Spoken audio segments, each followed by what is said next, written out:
আচ্ছা, হুসাইন রাদিয়াল্লাহু তাআলা আনহু শহীদ হওয়ার আগের হাদিস এগুলা না পরের? কি ব্যাপার, আপনারা কি টেনশনে আছেন? নবীজি কি হুসাইন রাদিয়াল্লাহু তাআলা আনহুর পরে দুনিয়া থেকে বিদায় নিছে? আগে।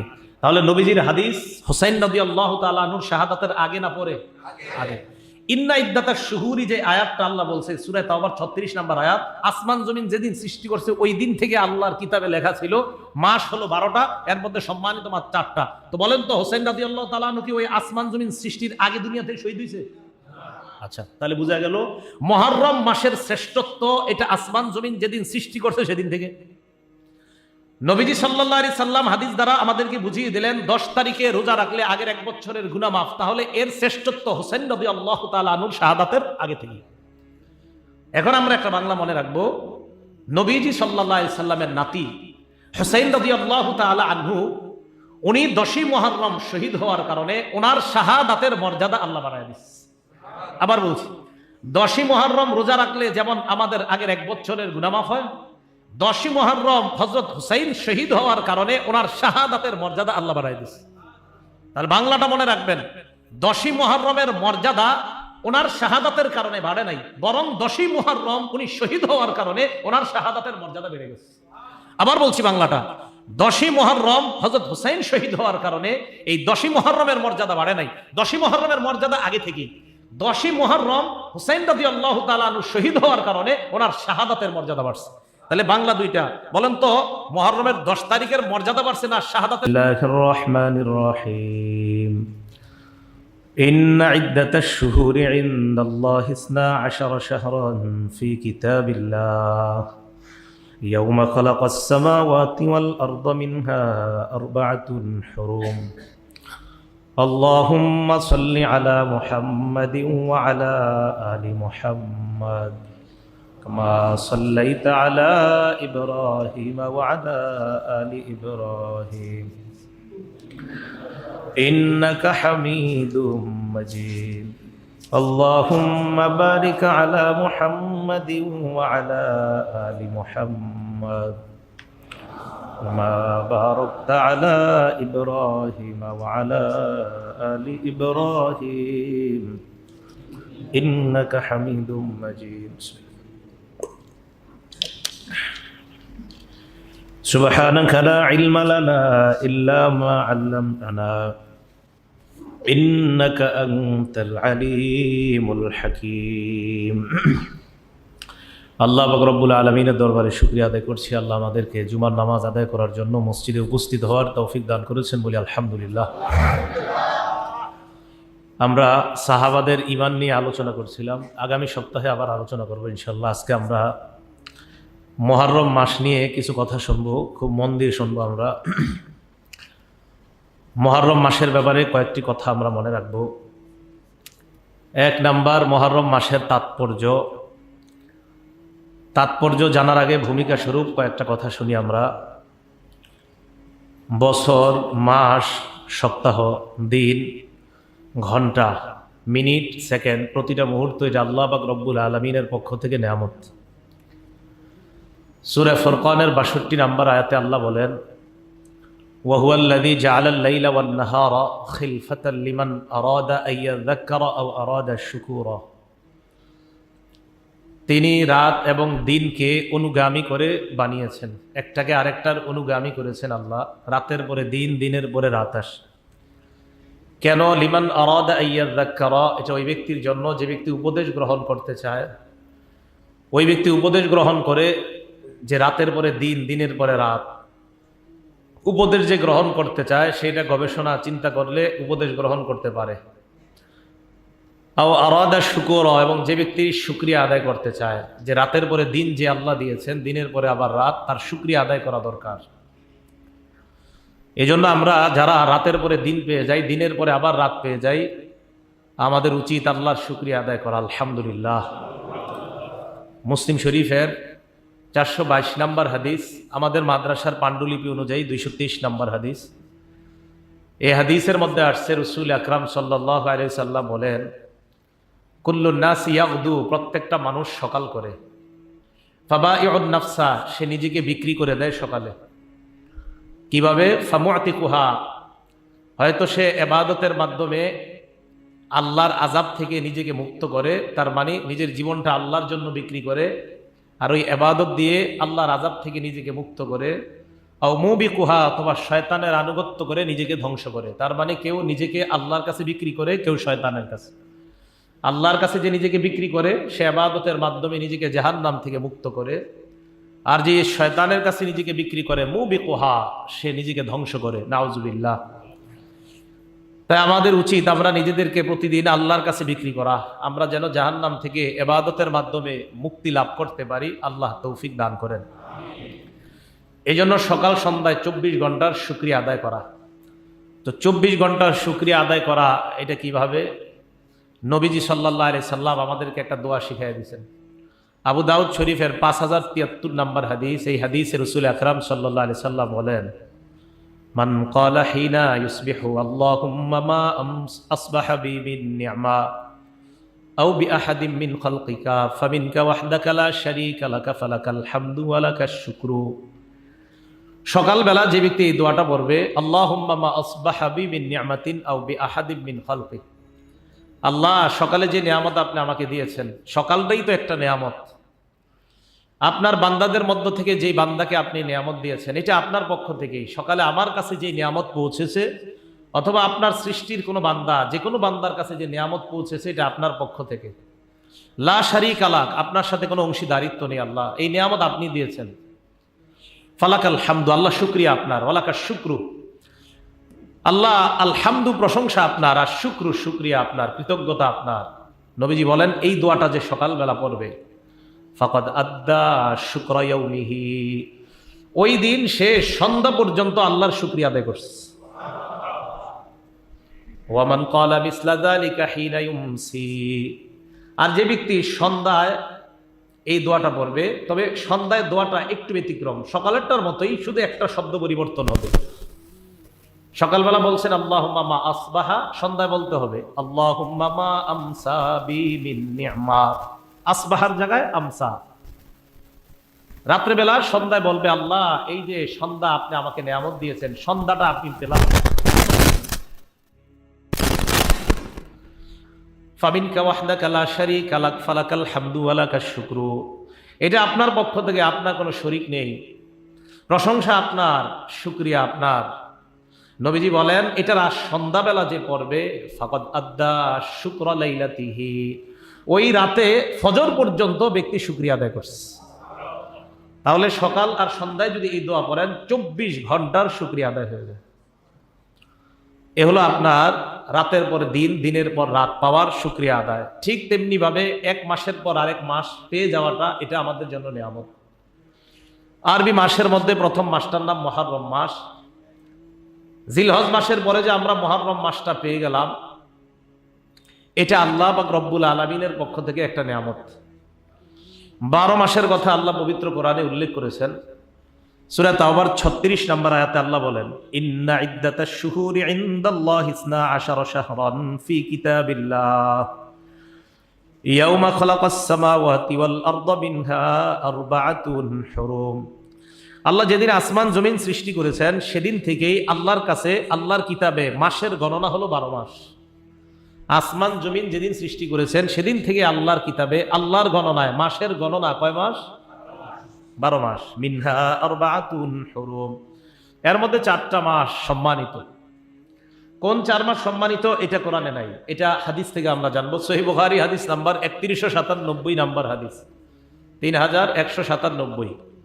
এই হাদিসের বর্ণনাকারীর নাম আবু বকরাহ রাদিয়াল্লাহু তাআলা। কি নাম বললাম? আবু বকর না, আবু বকরাহ, নবীজির একজন সাহাবা। এই আবু বকরা রাদিয়াল্লাহু তাআলা আনহুর বর্ণনা, আন আবি বকরা রাদিয়াল্লাহু তাআলা আনহু قال قال رسول الله صلى الله عليه وسلم الزمان قد استدار كهيئته يوم خلق السماوات والارض। আবু বকরা থেকে বর্ণনা, তিনি বলেন রাসূল আকরাম সাল্লাল্লাহু আলাইহি সাল্লাম ইরশাদ করেছেন, সময় আবর্তিত হচ্ছে, যেদিন আসমান জমিন আল্লাহ সৃষ্টি করেছেন সেদিন থেকে এই সময় ওই রূপে আবর্তিত হচ্ছে। এখন যেইভাবে আবর্তিত হচ্ছে, বলতেছে ওইভাবেই আবর্তিত হচ্ছে যেদিন আল্লাহ আসমান জমিন সৃষ্টি করেছেন, তখন যেইভাবে সময় ঘুরে ঘুরে আবর্তিত হয়েছে, এখনো সেইভাবে আবর্তিত হচ্ছে। উদ্দেশ্য আসমান জমিন সৃষ্টি যেদিন করেছেন, সময় যেইভাবে আপনার সৃষ্টি করেছে আল্লাহ, সময়টা আবার ওই রূপেই ফিরে এসেছে, তখন যেমন ছিল এখনো তেমন। এটা বলার পরে নবীজি বলেন, শোনো তোমরা, আসসানাতু ইসনা আশারা শাহরা, বছর 12 মাসে হয়। মিনহা আরবাতুন হুরুম, এর মধ্যে 4টা মাস সম্মানিত। সালাসাতুন মুতাওয়ালিয়াত, 3টা মাস ধারাবাহিক।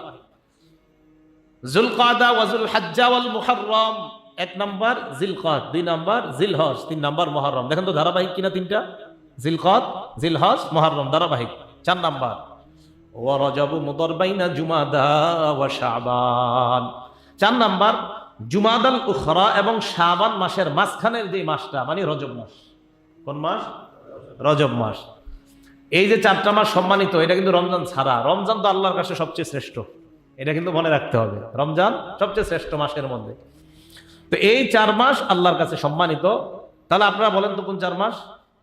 1 number Zilqad, 2 number, 3 number Muharram, 4 number রজব।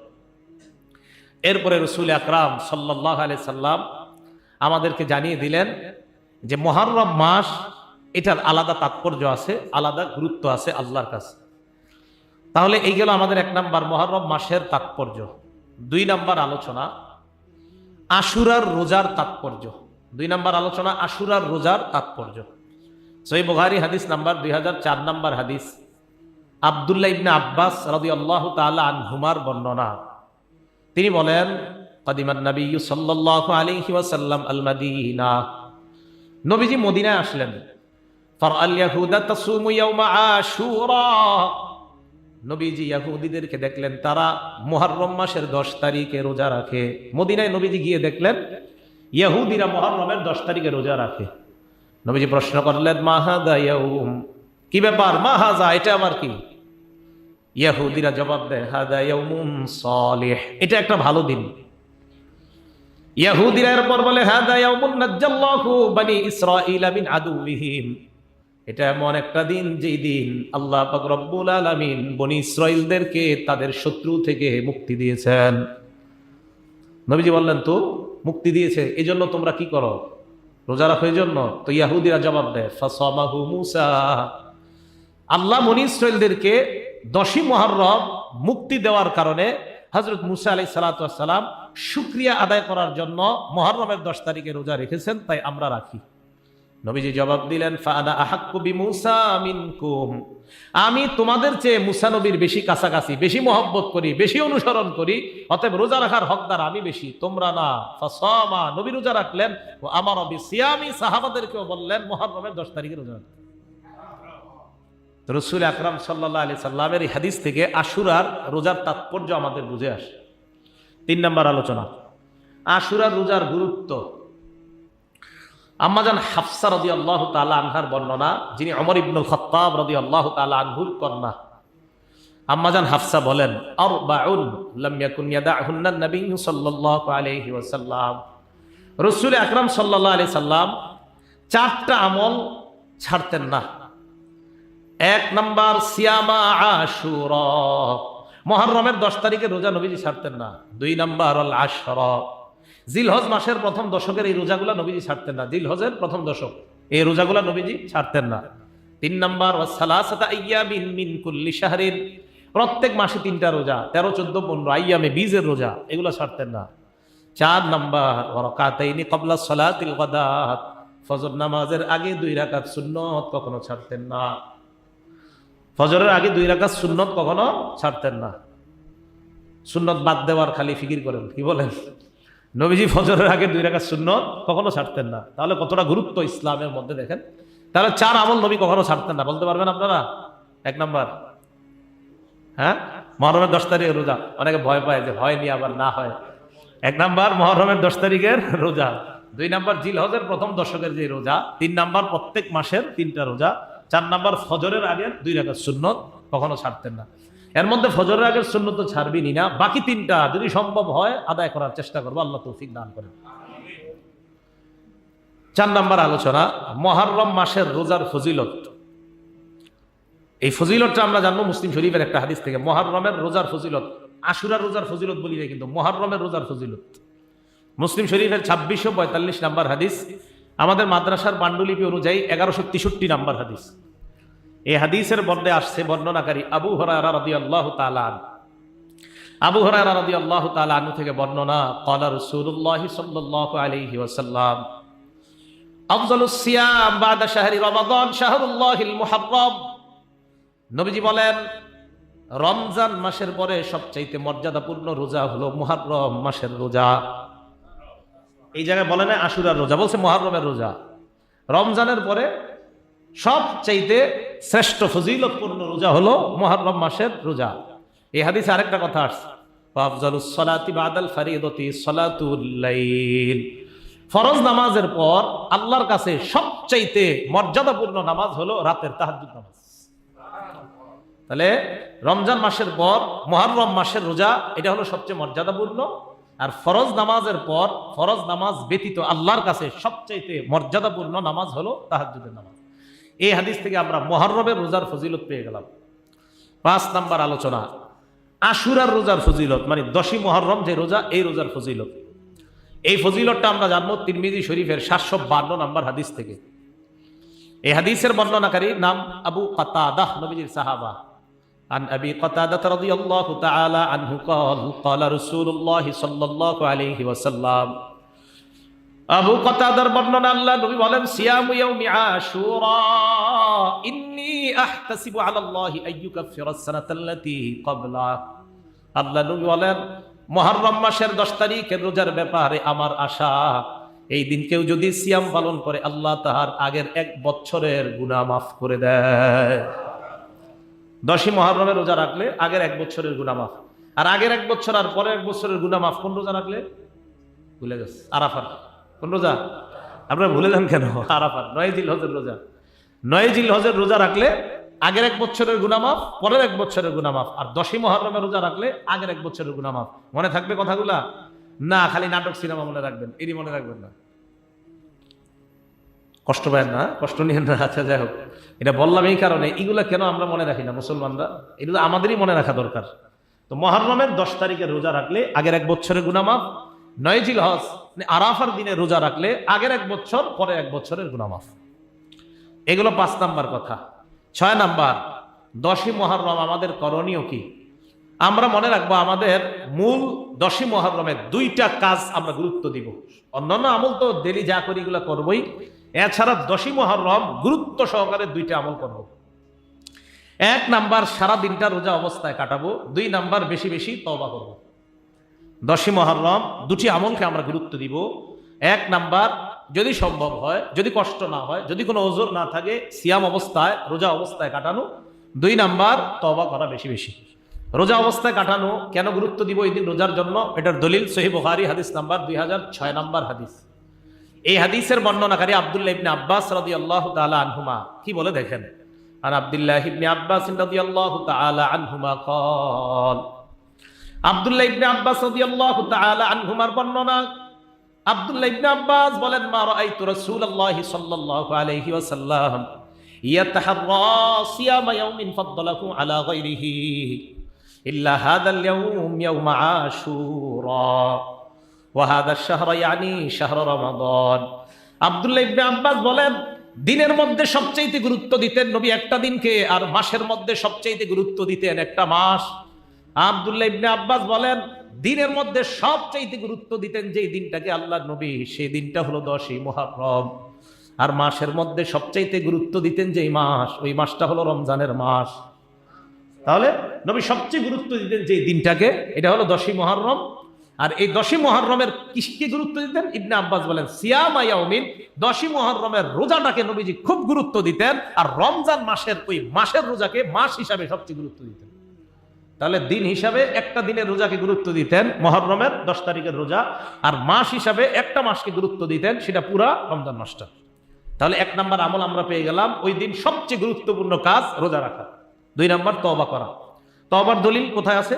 তিরমিজি শরীফের মধ্যে আছে 741 নাম্বার হাদিস। বিসমিল্লাহ। তিরমিজির বর্ণনা 741 নাম্বার হাদিস। এই হাদিসের বর্ণনাকারী আলী ইবনে আবি তালিব রাদিয়াল্লাহু তাআলা আনহু। আলী ইবনে আবি তালিব রাদিয়াল্লাহু তাআলা আনহু বলেন, এক ব্যক্তি আমাকে প্রশ্ন করছে, মানে আলী ইবনে আবি তালেবকে এক ব্যক্তি প্রশ্ন করছে। কি প্রশ্ন? আইয়ু শাহরিন তা'মুরুনি আন আসুমা বা'দা রমাদান। আলী ইবনে আবি তালেব বলেন, এক ব্যক্তি আমাকে প্রশ্ন করলেন, রমজান মাস ছাড়া আর কোন মাসে আপনি আমাকে রোজা রাখতে আদেশ করেন? রমজানের রোজা তো রাখবই ফরজ, এটা ছাড়া আর কোন মাসে আমি রোজা রাখবো একটু আমাকে বলেন তো। আলী ইবনে আবি তালেব জবাব দিলেন, মা সামিআতু আহাদান ইয়াসআলু আন হাদা ইল্লা রাজুলান।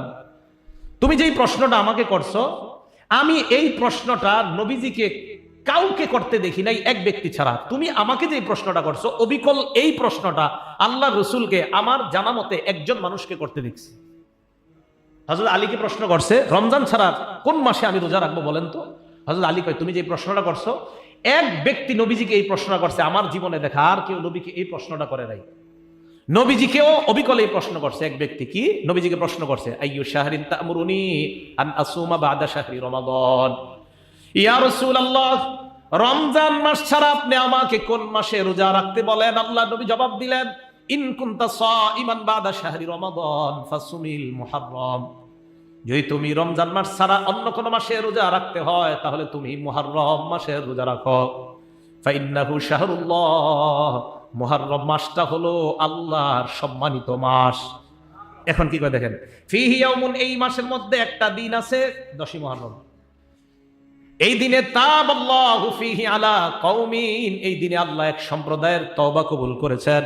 আমি নবীর আশা ওয়া তুবু ফিহি আলা কওমিন আখারিন, কিয়ামত পর্যন্ত অন্যান্য জাতির তওবা আল্লাহ কবুল করবেন। তাহলে আমাদের তওবা আল্লাহ কবুল করবে আশাবাদী নবীজি। তাই আমরা পেয়ে গেলাম দুইটা আমল, এক রোজা রাখা, 2 নাম্বার তওবা করা। এগুলো 6 নাম্বার আলোচনা। 7 নাম্বার আলোচনা, কোন দিন রোজা রাখা উত্তম, 9-10 নাকি 10-11? প্রথম কথা, 9-10 রোজা রাখা উত্তম। এই সপক্ষে কয়েকটা দলিল নেন। 1 নাম্বার দলিল তিরমিজি শরীফের 755 নাম্বার হাদিস। এই হাদিসের বর্ণনাকারী আব্দুল্লাহ ইবনে আব্বাস রাদিয়াল্লাহু তাআলা আন, তিনি বলেন, আমার রাসূলুল্লাহ সাল্লাল্লাহু আলাইহি ওয়াসাল্লাম বিসাওমি ইয়াউমি আশুরা, রাসূল আকরাম সাল্লাল্লাহু আলাইহি সাল্লাম আশুরার দিনে রোজা রাখার আদেশ করেছেন। তাহলে 10ই মুহররমের কথা পাইলাম। হাদিসের শেষে ইবনে আব্বাস বলেন, সুমুত তাসিআ ওয়াল আশিরা, তোমরা রোজা রাখো 9 তারিখে এবং 10 তারিখে। এই হাদিসের শেষে আসে সুমুল তাসিআ ওয়াল আশিরা, তোমরা 9 তারিখে রোজা রাখো এবং 10 তারিখে রোজা রাখো। তাহলে এই হাদিসের মধ্যে আমরা পাইলাম 9-10 রোজা রাখা। আচ্ছা দেখেন, আরেকটু গুরুত্ব সহকারে 9-10 কথা আসে মুসলিম শরীফের 2556 নাম্বার হাদিস, আর আমাদের মাদ্রাসার পাণ্ডুলিপি অনুযায়ী 1134 নাম্বার হাদিস। এই হাদিসের মধ্যে আসছে রাসূল আকরাম সাল্লাল্লাহু আলাইহি সাল্লাম আশুরার দিন রোজা রাখলেন। মন দিয়ে শুনেন, এটা আব্দুল্লাহ ইবনে আব্বাসের বর্ণনা। 4টা বর্ণনা করব, সব আব্দুল্লাহ ইবনে আব্বাসের বর্ণনা। তো আব্দুল্লাহ ইবনে আব্বাস রাদিয়াল্লাহু তাআলা আনহুমার বর্ণনা, তিনি বলেন, হিনা সামা রাসূলুল্লাহ সাল্লাল্লাহু আলাইহি ওয়াসাল্লাম ইয়াউমা আশুরা, আশুরার 10 তারিখে আল্লাহ নবী রোজা রাখলেন। রাখার পর আমারা বিসিয়ামিহি, সাহাবাদেরকে রোজা রাখতে আদেশ করলেন। ফাকালু, সাহাবারা বললেন, ইয়া রাসূলুল্লাহ হাদা ইয়াউমুন তুআজ্জিমুহুল ইয়াহুদু ওয়ান নাসারা, হুজুর এটা এমন একটা দিন যেই দিনটাকে ইহুদি খ্রিস্টানরা সম্মান করে। আল্লাহ নবী বললেন, তাই নাকি? কয় হ্যাঁ। নবীজি বললেন, শোনো, ফাইদা কানাল আমুল মুকবিল, আগামী বছর যদি আমরা দুনিয়ার মধ্যে থাকি, আগামী বছর যখন আসবে, সুন্নাল ইয়াউমাত তাসিআ, আমরা 9 তারিখেও রোজা রাখবো। সুবহানাল্লাহ। 10 তারিখে রোজা রাখার আদেশ দেওয়ার পর সাহাবারা বললেন, হুজুর এই দিনটাকে কিন্তু ইহুদি খ্রিস্টানরা সম্মান করে। নবীজি কয়, তাই নাকি? কয় হ্যাঁ। ভাই ঠিক আছে, আগামী বছর আমরা 9 তারিখেও রোজা রাখবো আর ইহুদিদের বিরোধিতা করব, ইহুদিদের বিরোধিতা করব, খ্রিস্টানদের বিরোধিতা। হাদিসের শেষে আছে, ওয়ালাম ইয়াতিল আমুল মুকবিল হাত্তা তুওয়াফিয়া রাসূলুল্লাহ সাল্লাল্লাহু আলাইহি ওয়াসাল্লাম, আগামী বছর আসার আগে আল্লাহ নবী দুনিয়া থেকে বিদায় নিয়ে নেয়। পরের বছর নবীজি আর পায় নাই। তো হাদিস থেকে বোঝা যায় নবীর আশা ছিল, আগামী বছর যদি আমি পেয়ে যাই মুহররম মাস, তা আমি 9 তারিখেও রোজা রাখবো, 10 তারিখেও রাখবো। আচ্ছা, আরেকটু গুরুত্ব পায় এই হাদিসটা মুসলিম শরীফের 2557 নম্বর হাদিস। আগেরটা গেল 2556, এটা 2557। মাদ্রাসার সিলেবাস অনুযায়ী 1134 এবং 1135। রাসূল আকরাম সাল্লাল্লাহু আলাইহি সাল্লাম এই হাদিসে বলেন, আল্লাহ রাসূল সাল্লাল্লাহু আলাইহি সাল্লাম বলেন, আমি যদি আগামী বছর পর্যন্ত দুনিয়াতে বেঁচে থাকি, আগেরটার মধ্যে বলছে আমরা 9 তারিখে রোজা রাখবো, আমি মানে আমি, আমরা, তোমরা, সব সাহাবারা। আর পরের হাদিসে বলছে নবীজি সাল্লাল্লাহু আলাইহি সাল্লাম, আগামী বছর যদি আমি দুনিয়াতে বেঁচে থাকি, লা আসুমান্নাত তাসিআ, এই জায়গায় বলছে অবশ্যই অবশ্যই আমি 9 তারিখে রোজা রাখবো। এই হাদিসে বলছে লা আসুমান্না মানে অবশ্যই অবশ্যই আমি 9 তারিখে রোজা রাখবো।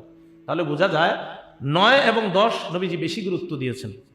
কথা হলো যদি 9 তারিখে না রাখতে পারেন তাহলে 10-11 রাখবেন। 10-11 রাখার দলিল কোথায়? একটা কিতাব আছে নাম সহিহ ইবনে খুজাইমাহ, এই কিতাবের 3 নম্বর খণ্ড 506 নম্বর পৃষ্ঠা। বিসমিল্লাহ। এটাও আব্দুল্লাহ ইবনে আব্বাসের বর্ণনা। তিনি বলেন সুমু ইয়াউমা আশুরা, তোমরা মুহররমের 10 তারিখে রোজা রাখো। ওয়া সুমু ক্বাবলাহু ইয়াউমান ওয়া বা'দাহু ইয়াউমান, 10 তারিখে তো রাখবা, পারলে 9 তারিখে রাখো এবং 11 তারিখে রাখো। মানে যদি পারো 9 রাখো, আর যদি সম্ভব না হয় 11 রাখো। তাহলে বোঝা গেল ইহুদিদের বিরোধিতা করবো আমরা 9-10 অথবা 10-11-র মাধ্যমে। তাহলে 10-11-র একটা দলিল পাইলাম, বাকি 9-10-এর দলিল অনেক বেশি পেয়ে গেলাম, আর ওইটার আগ্রহটা নবীজির খুব বেশি ছিল। এই জন্য আমরা 9-10 তারিখে রাখার চেষ্টা করব। আল্লাহ তৌফিক দান করে। এগুলো 7 নম্বর কথা। 8 নম্বর কথা, মুহররমের রোজা রাখার হুকুম কি? মুহররমের রোজা রাখার হুকুম মুস্তাহাব। মুহররমের 10 তারিখে রোজা রাখার হুকুম মুস্তাহাব। প্রমাণ মুসলিম শরীফের 2532 নম্বর হাদিস, আব্দুল্লাহ ইবনে ওমর রাদিয়াল্লাহু তাআলা আনহুমার বর্ণনা। তিনি বলেন আন্না আহলাল জাহিলিয়াতি কানু ইয়াসুমুনা ইয়াউমা আশুরা, জাহিলি যুগের মানুষ মুহররমের 10 তারিখে রোজা রাখে। ওয়া সামা রাসূলুল্লাহ সাল্লাল্লাহু আলাইহি সাল্লাম ওয়াল মুসলিমুনা, মুহররমের 10 তারিখে নবীজিও রোজা রাখে, আবার মুসলমানরাও রোজা রাখছেন। কখন? কয় ক্বাবলা আইয়ুফতারাদা রমাদান, রমজানের রোজা ফরজ হওয়ার আগে নবী রাখতেন, সাহাবাদেরকেও নবীজি আবশ্যকভাবে রাখতে বলতেন। ফালাম্মা উফতিরুদ রমাদান, যখন রমজানের রোজা ফরজ হয়ে গেল তখন নবীজি সাহাবাদেরকে বললেন, শোনো তোমরা, মান শাআ সামা, এখন যদি কারো মন চায় তোমরা মুহররমের 10 তারিখে রোজা রাখো, ওয়ামান শাআ তারাকা, আর যদি মন চায় রাখো না। তাহলে এই হাদিস থেকে বোঝা যায় এটা মুস্তাহাব, রাখলে সওয়াব আছে, না রাখলে কোনো গুনাহ নাই। রমজানের রোজা ফরজ হওয়ার আগে জাহিলি যুগের মানুষও রোজা রাখতো, নবীজিও রাখতেন, সাহাবাদেরকে গুরুত্ব সহকারে মুহররমের 10 তারিখে রোজা রাখাইতেন। রমজানের রোজা ফরজ হওয়ার পর রাসূল আকরাম সাল্লাল্লাহু আলাইহি সাল্লাম বললেন, মান শাআ সামা, কেউ মন চাইলে এখন রাখো, ওমান শাআ তারাকা, কেউ মন চাইলে ছেড়ে দাও, সমস্যা নাই। এই হাদিস থেকে বোঝা যায় মুহররমের রোজার হুকুম হলো 10 তারিখের রোজার হুকুম, এটা মুস্তাহাব। এগুলো 9 নম্বর কথা। 10 নম্বর কথা, 10 তারিখে এবং মুহররম মাস পুরা মাসে বর্জনীয়, মৌলিকভাবে আমরা মনে রাখবো কয়েকটা বর্জনীয়। 1 নাম্বার, তাজিয়া মিছিল করা, কিছু একটা বানানো কবরের মতো, বানিয়ে এটার সামনে নজরানা পেশ করা। এই নজরানা ইত্যাদি হয়, মিষ্টি হয়, আরো অনেক কিছু হয়, এগুলো আপনারা খান, এগুলো না খাওয়াই উচিত, খাবেন না। এগুলা বিভিন্ন নিয়তে ওখানে পেশ করা হয়, এটা নজরানা কয়। 2 নাম্বার, মুরসিয়া পাঠ করা।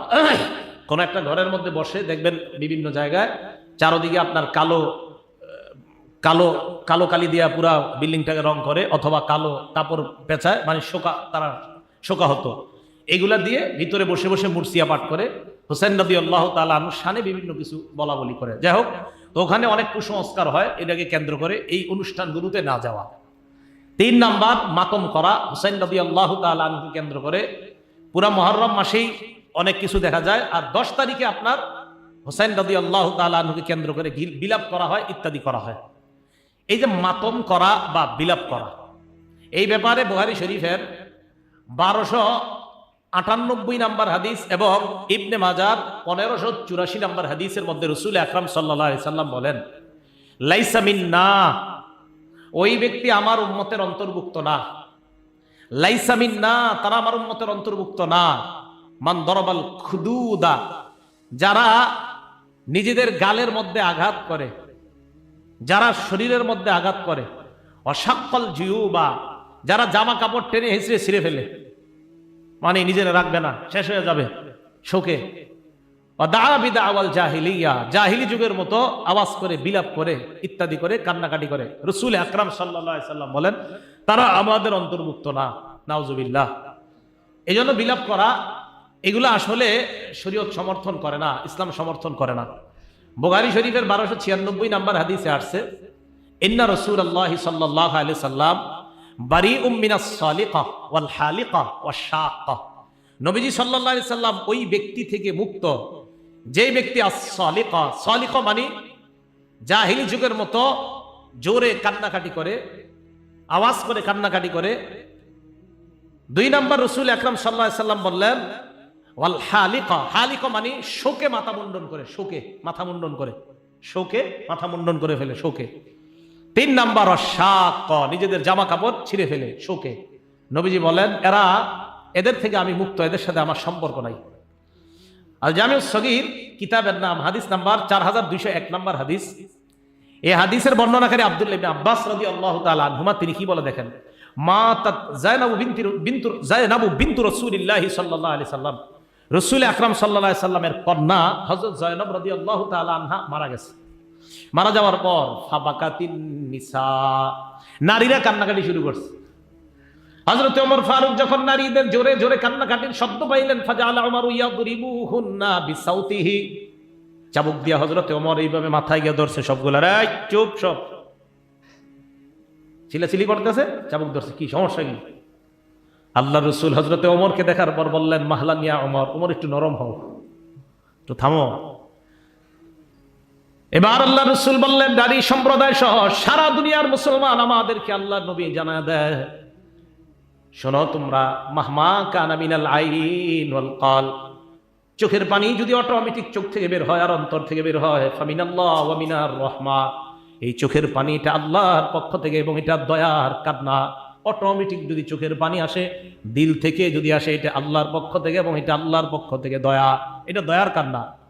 ওয়া মাহমা কানা মিনাল লিসান ওয়াল ইয়াদ, আর যে চোখের পানি জবান সহকারে হয়, জবান সহকারে মানে জিহ্বার মাধ্যমে, মুখের মাধ্যমে অনেক উল্টা পাল্টা কথা বলে আর জোরে জোরে চিৎকার করে, আল্লাহ আমার মারে দেখলাম, আমার বাবারে দেখলাম, মাবুদ কারবালার প্রান্তরে হুসাইনকে কিভাবে নির্মম ভাবে শহীদ করলো, ইত্যাদি শব্দ বলে বলে যদি জোরে কেউ কান্নাকাটি করে, নবীজি বলেন জবানের থেকে যদি হয় আর হাত থেকে, শরীরের মধ্যে আপনি রক্তাক্ত করলেন।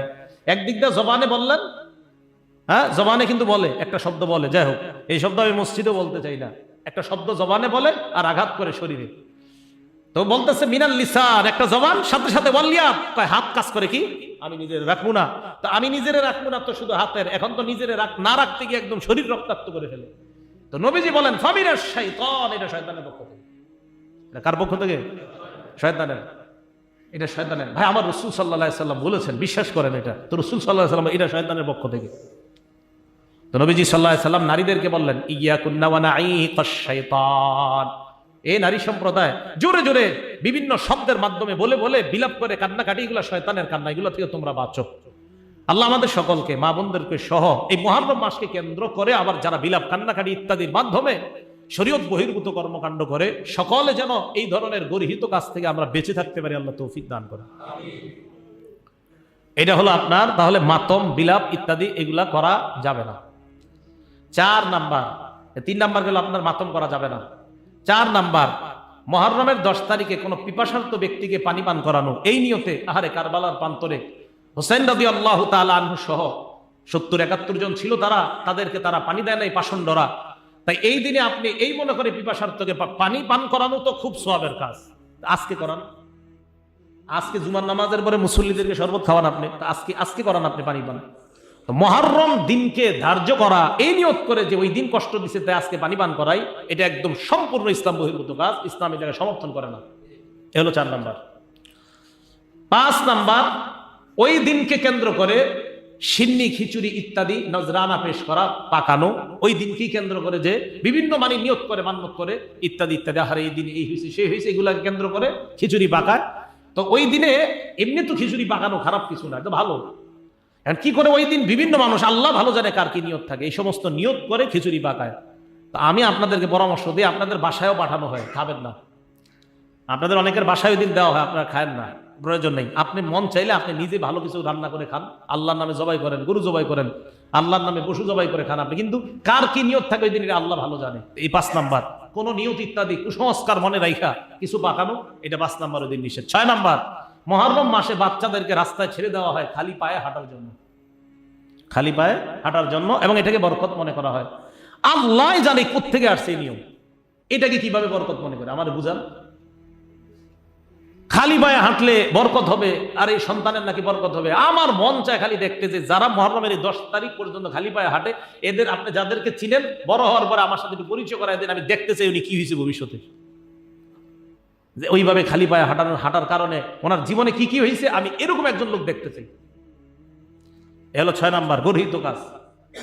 7 নাম্বার, ঢোল তবলা পিটানো নিষেধ। ঢোল তবলা পিটানো নিষেধ। এটার মিটার প্রথম দিন মুহররমের 1 তারিখ থেকে আস্তে আওয়াজে হয়, 7 তারিখে গিয়ে মোটামুটি বাড়ে, 8 তারিখে আরো বাড়ে, 9 তারিখে কিন্তু পুরো আপনার অবস্থা খারাপ। এটার আওয়াজের মিটারটা 9 তারিখে আপনার একদম মনে হয় যে আকাশ বাতাস একদম সব ধ্বংস করে দিবে এই ঢোলের আওয়াজ। সিলসিলাতুস সহিহা কিতাবের নাম 427 নম্বর হাদিস। রাসূল আকরাম সাল্লাল্লাহু আলাইহি সাল্লাম বলেন, সাউতানে মালউনান, দুটি আওয়াজ অভিশপ্ত। কয়টি আওয়াজ অভিশপ্ত? এটা মুখস্থ করেন আমার সাথে, বলেন তো কয়টি আওয়াজ অভিশপ্ত? এটা সবাইকে শোনায়া দিবেন। এই দুইটি আওয়াজের প্রথম আওয়াজটি আপনাদের অনেকের মাঝেই হয়, আপনারা মনে করেন না যে আপনারা করেন না, দেখেন তো করেন কিনা। 1 নাম্বার, সাউতু মিজমারিন ইনদা নি'মাহ, বিয়ের সময়, গায়ে হলুদের সময় বিভিন্ন গান, ডেক সেট, বাদ্য বাজানো, এটা হলো 1 নাম্বার অভিশপ্ত আওয়াজ। এটা তো আপনাদের মাঝে নাই। 1 নাম্বার, সাউতু মিজমার ইনদা নি'মাহ, আনন্দের সময়, নিয়ামতের সময়, ভালো কিছু পাইলে, ভালো কিছু করার সময় ঢোল তবলা পিটানো, গান বাদ্য ইত্যাদি করা, গানের আওয়াজ করা, সাপটাকে ফাটায় ফেলা গানের মাধ্যমে, এটা হলো 1 নাম্বার আওয়াজ, এটা অভিশপ্ত আওয়াজ। 2 নাম্বার, ওয়াসাউতু ওয়াইলিন ইনদা মুসিবা, বিপদের সময় আরেকটা আওয়াজ, ধ্বংসের আওয়াজ, বিপদের সময় ধ্বংসের আওয়াজ করা, এটা অভিশপ্ত। বিপদ কি? ওই যে কেউ মারা গেলে আল্লাহ আপনি আজরাইল আর কারো ঘরে পাঠাইতে পারলেন না, আমার ঘরে পাঠাইছেন। তো আজরাইল তো আপনার এটা বলে সবাই, আর মুহররম মাসে হুসাইন রাদিয়াল্লাহু তাআলা আনহু কেন্দ্র করে সেখানে যদি এই হইতো সেই হইতো, তো নিজেদেরকে শেষ করে দেয়। তো এই দেখেন এখনো নিজেদেরকে শেষ করে। তো ইমাম হযরত হুসাইন রাদিয়াল্লাহু তাআলা আনহুর শাহাদাত, এটা অবশ্যই আমাদের জন্য কষ্টের এবং এটা একটা মুসিবত, কোনো সন্দেহ নাই। কিন্তু এই মুসিবতের সময় যে আওয়াজটা করা হয়, এটা নিঃসন্দেহে অভিশপ্ত আওয়াজ। এটা কি আওয়াজ? অভিশপ্ত, এটা মুসিবত। নবীজি বলছেন মুসিবতের সময় ধ্বংসের ইত্যাদি শব্দ বলা, নিজেদেরকে রক্তাক্ত করা, নিঃসন্দেহে এটা অভিশপ্ত আওয়াজ। তাহলে দুটি আওয়াজ অভিশপ্ত। নিয়ামতের সময়, আনন্দ উপভোগ করার সময় আওয়াজ করা, ঢোল তবলা পিটানো, এটা অভিশপ্ত আওয়াজ। 2 নাম্বার, বিপদের সময়, মুসিবতের সময় বিভিন্ন কুসংস্কারমূলক শব্দ মুখ দিয়ে বলা, এটা অভিশপ্ত আওয়াজ। এই 2 অভিশপ্ত আওয়াজ করা থেকে, শোনা থেকে আল্লাহ আমাদেরকে হেফাজত করেন। এগুলো আপনার 10 তারিখ এবং পুরা মুহররম মাসের বর্জনীয়। 11 নাম্বার আলোচনা, মুহররম মাসের এই 10 তারিখে যে ঘটনা কেন্দ্র করে যা হয়। প্রথম কথা হলো একটা বাংলা আপনারা মনে রাখবেন, এই যে আমি এতক্ষণ আপনাদেরকে মুহররমের রোজার ফজিলত বললাম, মুহররম মাসের তাৎপর্য বললাম, মুহররম মাসটা যে আল্লাহর কাছে সম্মানিত, কোরআন থেকে আমরা বললাম, নবীজি বলছেন, হাদিসে বলছেন। আচ্ছা, হুসাইন রাদিয়াল্লাহু তাআলা আনহু শহীদ হওয়ার আগের হাদিস এগুলা না পরের? কি ব্যাপার, আপনারা কি টেনশনে আছেন? নবীজি কি হুসাইন রাদিয়াল্লাহু তাআলা আনহুর পরে দুনিয়া থেকে বিদায় নিছে? আগে। তাহলে নবীজির হাদিস হুসাইন রাদিয়াল্লাহু তাআলা আনহুর শাহাদাতের আগে না পরে? আগে। ইন্না ইদ্দাতাশ শুহুরি, যে আয়াতটা আল্লাহ বলছে সূরা তাওবার 36 নম্বর আয়াত, আসমান জমিন যেদিন সৃষ্টি করছে ওই দিন থেকে আল্লাহর কিতাবে লেখা ছিল মাস হলো 12টা, এর মধ্যে সম্মানিত মাস 4টা। তো বলেন তো হুসাইন রাদিয়াল্লাহু তাআলা আনহু কি ওই আসমান জমিন সৃষ্টির আগে দুনিয়া থেকে শহীদ হয়েছে? আচ্ছা, তাহলে বোঝা গেল মুহররম মাসের শ্রেষ্ঠত্ব এটা আসমান জমিন যেদিন সৃষ্টি করছে সেদিন থেকে। নবীজি সাল্লাল্লাহু আলাইহি সাল্লাম হাদিস দ্বারা আমাদেরকে বুঝিয়ে দিলেন 10 তারিখে রোজা রাখলে আগের 1 বছরের গুনাহ মাফ। তাহলে এর শ্রেষ্ঠত্ব হুসাইন রাদিয়াল্লাহু তাআলা আনহুর শাহাদাতের আগে থেকে। এখন আমরা একটা বাংলা মনে রাখবো, নবীজি সাল্লাল্লাহু আলাইহি সাল্লামের নাতি হুসাইন রাদিয়াল্লাহু তাআলা আনহু, উনি 10ই মুহররম শহীদ হওয়ার কারণে ওনার শাহাদাতের মর্যাদা আল্লাহ বাড়ায় দিয়েছে। আবার বলছি, 10ই মুহররম রোজা রাখলে যেমন আমাদের আগের 1 বছরের গুনাহ মাফ হয়, 10ই মুহররম হযরত হুসাইন শহীদ হওয়ার কারণে ওনার শাহাদাতের মর্যাদা আল্লাহ বাড়ায় দিয়েছে। তাহলে বাংলাটা মনে রাখবেন, 10ই মুহররমের মর্যাদা ওনার শাহাদাতের কারণে বাড়ে নাই, বরং 10ই মুহররম উনি শহীদ হওয়ার কারণে ওনার শাহাদাতের মর্যাদা বেড়ে গেছে। আবার বলছি বাংলাটা, 10ই মুহররম হযরত হুসাইন শহীদ হওয়ার কারণে এই 10ই মুহররমের মর্যাদা বাড়ে নাই, 10ই মুহররমের মর্যাদা আগে থেকেই। 10ই মুহররম হুসাইন রাদিয়াল্লাহু তাআলা আনহু শহীদ হওয়ার কারণে ওনার শাহাদাতের মর্যাদা বাড়ছে। তাহলে বাংলা দুইটা, বলেন তো মুহররমের 10 তারিখের মর্যাদা বাড়ছে না শাহাদাতের মর্যাদা বাড়ছে? মাশাআল্লাহ, তো বুঝে আসছে। তাহলে শাহাদাতের মর্যাদা বেড়ে গেছে ওই দিন উনি শহীদ হওয়ার কারণে। এখন ঘটনা হলো, এই দিনকে কেন্দ্র করে যা হচ্ছে এগুলা কিভাবে শুরু হলো দুনিয়াতে। এখন আমি আপনাদেরকে বলি, আপনারা হয়তো অনেকে হয়তো কষ্ট পেতে পারেন যে হুজুর, এর কোনো কথা, কত বিশাল একটা জামাত এই দিনটাকে কেন্দ্র করে ওনাকে মহব্বত করে। আমি তো বলছি যদি এরা শরীয়ত সমর্থন করে আপনি করেন, আমরাও করব। শরীয়ত সমর্থন করলে আমি করবো, আপনারা করেন। কিন্তু দেখেন এটার ইতিহাস, নবীজি সাল্লাল্লাহু আলাইহি সাল্লাম দুনিয়া থেকে বিদায় নিলেন। বিদায় নেওয়ার প্রায় 50 বছর পর 61 হিজরির 10ই মুহররম হুসাইন রাদিয়াল্লাহু তাআলা আনহু শহীদ হয়। নবীজি সাল্লাল্লাহু আলাইহি সাল্লাম দুনিয়া থেকে বিদায় নিলেন, বিদায় নেওয়ার তাহলে বিদায় নেওয়ার 50 বছর পর হিজরি হয় আপনার 60 বা 61। তো যাই হোক 61 হিজরির 10ই মুহররম হুসাইন রাদিয়াল্লাহু তাআলা আনহু শাহাদাত বরণ করেন। হুসাইন রাদিয়াল্লাহু তাআলা আনহু শহীদ হওয়ার 300 বছর পর্যন্ত, শহীদ হওয়ার পর 300 বছর পর্যন্ত এই 10ই মুহররম যা হয় এগুলা দুনিয়াতে ছিল না। কয়শো বছর? তাহলে কিভাবে হলো? সর্বপ্রথম ইরাকের বাগদাদে মুইজুদ্দৌলা নামে এক ব্যক্তি 352 হিজরিতে এই 10ই মুহররমের হুসাইন রাদিয়াল্লাহু তাআলা আনহুকে কেন্দ্র করে এই মাতমের সূচনা করে। যিনি সূচনা করে তার নাম মুইজুদ্দৌলা। বলেন কি নাম? দৌলা। এই উনি সর্বপ্রথম ইরাকের বাগদাদে 352 হিজরিতে হুসাইন রাদিয়াল্লাহু তাআলা আনহুর মাতমের এই প্রথা চালু করেন। এর 11 বছর পর মানে 363 হিজরিতে এটা মিশরে ছড়ায় পড়ে, আস্তে আস্তে পুরো দুনিয়াতে ছড়াইছে।